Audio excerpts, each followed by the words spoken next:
consciousness to one single point, towards one single point is dhyana.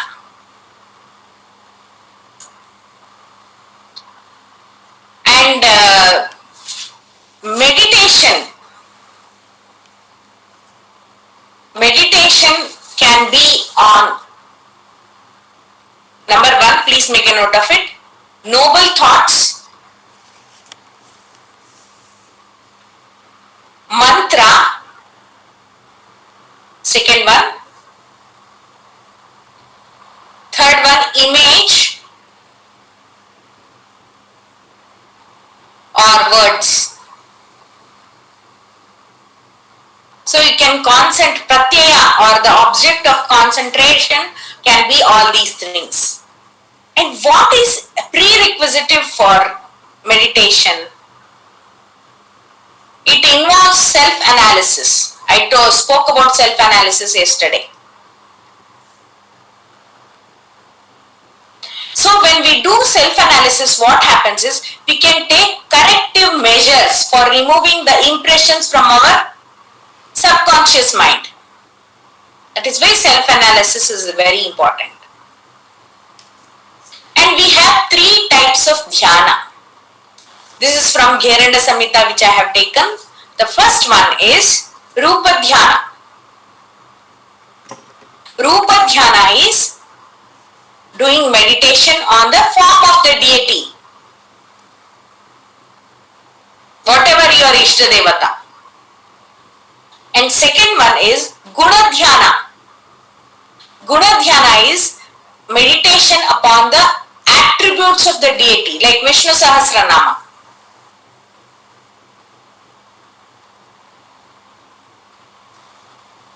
The various attributes of the deity. And third one is Swarupa Dhyana. Swarupa Dhyana is feeling of divine consciousness within.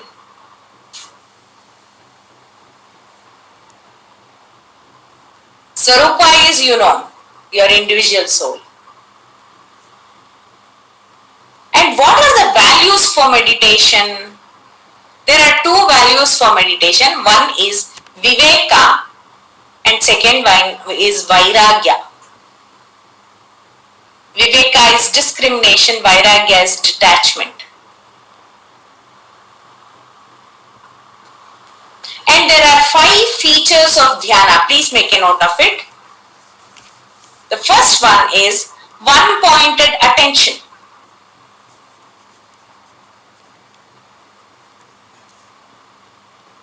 And second one is slowness.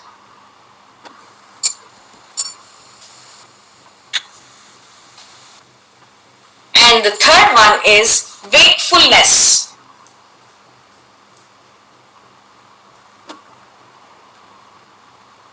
And fourth one is awareness. You are aware of what is happening. You are wakeful.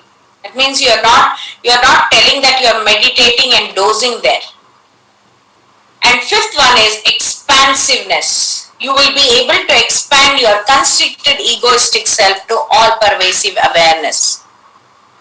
Similar like Ananta Samapatti. I repeat once again 5 features of dhyana. One-pointed attention. Second one is slowness. Third one is wakefulness. Fourth one is awareness. And fifth one is expansiveness. Next we will move on to Samadhi. Samadhi is 3 processes combined. What happens is you have the process of dhyana, and second one is dhyatru, meditator, and dhyaya, object of meditation. All these 3 gets merged together, and that is the state of samadhi. I repeat once again, dhyana, the process of meditation, dhyatru, meditator, dhyaya, the object of meditation, gets merged together, and that is the state of samadhi.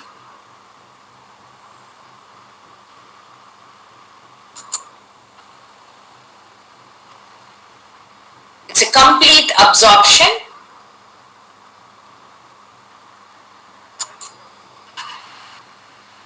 And I want to tell, with this I completed Ashtanga Yoga. I want to tell you one important thing. 3 yogic attitudes which we have to follow for in our day-to-day life. Please make a note of it. Number 1, Pratipaksha Bhavana.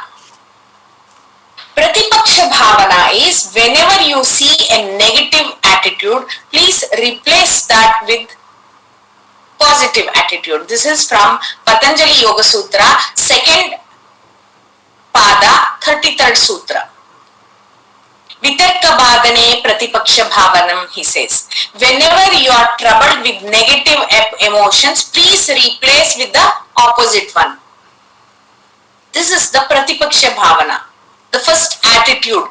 We have 3 yogic attitudes. The first one is Pratipaksha Bhavana, which is I am speaking of, and second one is Anitya Bhavana. Anitya Bhavana is, please know that nothing in this world is permanent. Everything is subject to change. Change is the only permanent thing. That is Anitya Bhavana. And third one is Sakshi Bhavana. Be a witness to all the circumstance. Don't get emotionally involved in any circumstance. Be witness for your own life. See your own life as a drama. I'll give you one small story here. There was an old man. He had a beautiful house which was a talk of the town. Everyone used to praise his house. Oh wow, wonderful house. It was located very nicely and it was built very nicely. It was very wonderful house. Everyone used to come to him and ask, "Sir, can you sell this house?"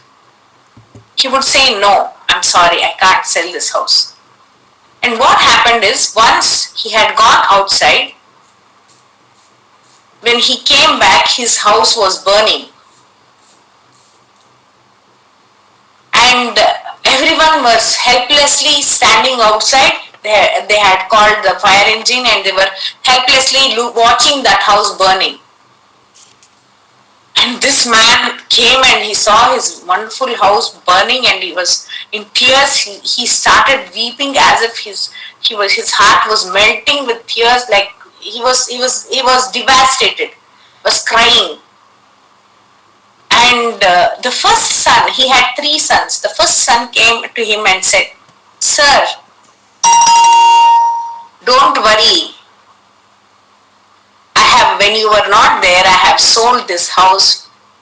So please don't worry. This is not our house."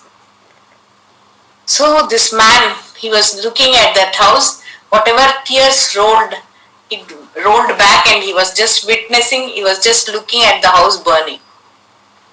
And second son came within 2-3 minutes and he said, "Father, this fellow has sold the house but he has not registered the sale deed. It is still our house." Then again he started crying, "Oh God, my hard-earned money, my house, my beautiful house," like that. Within 2-3 minutes, the third son came and he said, "Father, I spoke to that person who has bought our house. He said, 'Come what may, I have given my word, I am going to buy this house. So don't worry, Father, this is not our house.'" So what did you understand? The moment he had that ownership, emotionally he got involved into that house. He started weeping. He had all that emotions, like very uncontrollable tears, and he was weeping for the house. The moment he took out that ownership, when he thought that this house is not mine, there was no tears. He was just witnessing. So you just witness whatever it comes in your life. Just don't get involved, because we are all tenants here. We do not own. We didn't bring anything with us. We have come empty-handed. We do not take anything with us. So for what is there to weep? Nothing belongs to us. So this is the Sakshi Bhavana, which leads to Sakshi Bhavana. And we have 4 important practices for mental health. Please make a note of it. The first one is Abhyasa, constant practice. And second one is Vairagya, detachment. And third one is psychosocial environment, following Yama and Niyama. And fourth one is prayers and meditation.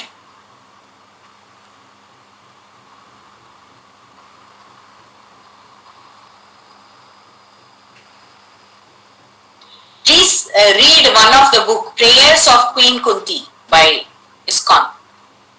ISKCON publication. This one of the wonderful books which I have read and which has influenced my life so much, about Kunti. Can you please repeat the book name? Prayers of Queen Kunti. You know what is that? You know Kunti, her life, just full of mishaps. Starting from her birth, she was given in adoption, and Kunti Bhoja was the one who was raising her.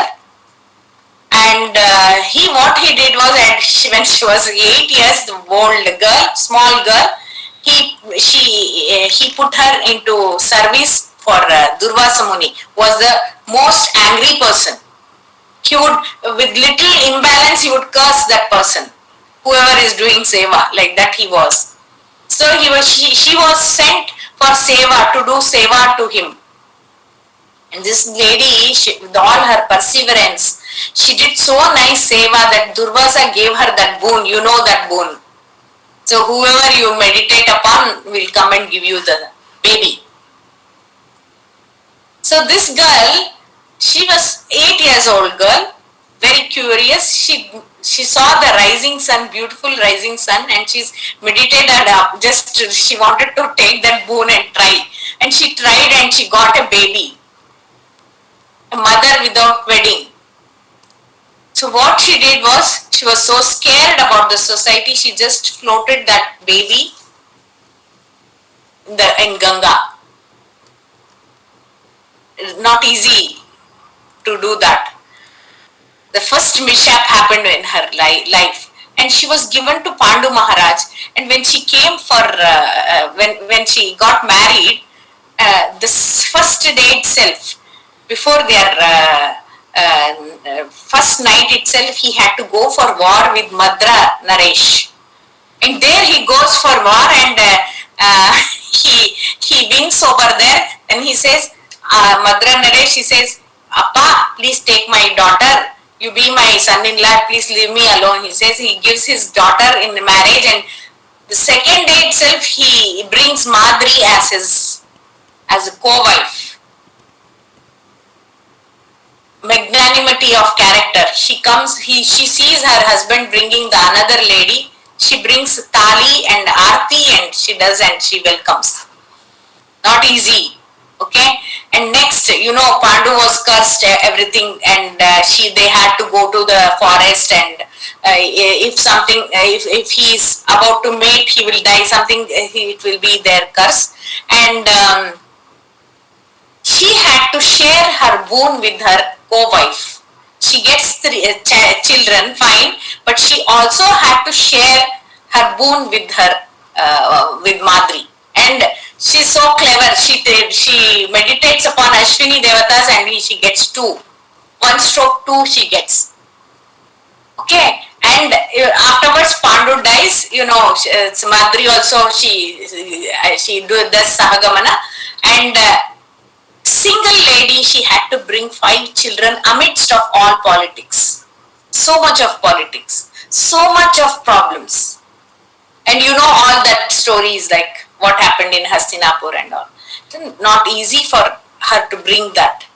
And with all these things, she had to see so many mishaps in her life where she saw her own Bahu getting insulted in so much in the court, and she loses her grandchildren, the Upapandavas, everything happens. So many things happens in this course. In the end, and she had to, and worst thing is she had to live with those people who are enemies of her own children. And with all these things, in the end, Krishna says, all the war is over. Krishna says, Dharmaraja, now you be that king and you rule it with all righteousness, and you are the king. He says, he gives the crown and he puts him onto the throne and says, my job is done. I came here to do that Dharma Sthapana. I'm done. I'm going to go to Dwaraka. Thank you so much, he says, and he will be living to Dwaraka. This is a beautiful thing which this starts, his prayers of Queen Kunti starts from here. Then Kunti, he will be about to live with the chariot. Kunti comes running to Krishna and she holds her hand on the chariot. She stops the wheel and she says, Krishna, this prayer which she does, actually in ISKCON, whoever is the devotee of ISKCON, they chant this prayer every day. She says, Janmani, Janmani, birth after birth, what all problems you have given me, please give me all the problems, because not even a single moment I forgot you. Because of all these problems, I was always remembering you. I was with you, oh my Lord. That is yoga. To remember Krishna in all moments, in all walks of life. She says, Janmani, Janmani, in all births you give me all these problems. No problem, but you were there with me, she says. That is beautiful book. Please read that book. And next is, there are 5. See, I have told you, yoga is lifestyle prescription. There are 5 lifestyle prescription which is prescribed. The first one is ahara, yogic diet. What does Hatha Yoga say? Eat 3/4 of the stomach, 1/4 you live it freely. And eat only sattvic food. What is sattvic food? Please refer to 17th chapter of Gita 8, 9, 10. 8, 9, 10. He gives the list of sattvic food, tamasic food and rajasic food. So, if you want to follow the route of yoga or path of yoga, have sattvic food and eat only 3/4 of stomach. 1/4 you leave it for air and water to freely flow and digest the food you have eaten. And second one is vihara. Vihara, whatever, whether it is work or whether it is entertainment or whether it is eating, whether it is sleeping, whatever it is, make it with moderation. Have moderation in all these things. Vihara should have moderation. Yuktahara viharasya, Krishna says. And third one is achara. Achara is your day-to-day transaction in your life. You should follow yama and niyama principles, personal discipline and social disciplines. And you should work over moksha, dharma, artha, kama, moksha, four aims of life. So whatever artha you earn, let it be within the purview of dharma. Whatever kama you satisfy, your desire, let it be within the boundaries of dharma. And the final goal should be moksha, to get liberated. This is the third one. And the fourth one is vichara. In your day-to-day life, this is given by our Patanjali in first pada, 33rd sutra. He says, please follow 4 attitudes. If you want to be happy, chitta prasadanam. If you want to be happy, follow 4 attitudes. The first one is Maitri. Be friendly with everyone. Especially be friendly with, people want to be friends with those who are in distress. They don't want to be friendly with those who are happy. Right? You want to see misery. You want to make friends with people who are miserable. So, please be friendly with those who are happy. And be compassionate towards those who are sorrowful, in misery. And the third one, he says, Mudita, be happy for those who are happy. Instead, we are jealous. Be happy for some. If somebody is happy, you should think that, hey, he has done lot of punya. That is why he is happy. And fourth one is upeksha. Very difficult to follow. Upeksha is a non-judgmental attitude towards wicked. Ignore the wicked. How can you do that? We start judging. So these are the 4 attitudes which you should follow as vichara, mental attitude. And the 5th one is vyavahara. In your vyavahara, day-to-day transaction, please follow 3 things.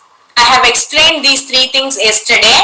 The first one is tapas, second one is swadhyaya, and third one is Ishvara Pranidhana. These 3 are called as Kriya Yoga. Tapas, Swadhyaya, Ishvara Pranidhana. So, lifestyle prescription in yoga is first of all ahara, yogic diet, vihara. Vihara should be moderation. Whether you eat, whether you sleep, whether you watch a movie, everything. Moderation. Third one is achara. Follow yama niyama. Follow 4 pursuits of life, dharma, artha, kama, moksha. And fourth one is vichara, your mental attitude, maitri, karuna, mudita, upeksha. And fifth one is vyavahara, tapas, swadhyaya, ishvara pranidhana in your day-to-day life.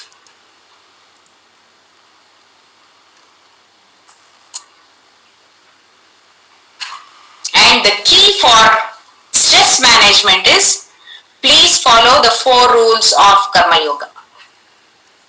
Niyatam, Sangarahitam, Aragadveshata Kritam, Aphala Prepsuna Karma, Yet Tat Satvikam Uchyate. Okay, with this I close my lecture sessions. Thank you so much for giving me the opportunity. If you have any doubts, please let me know.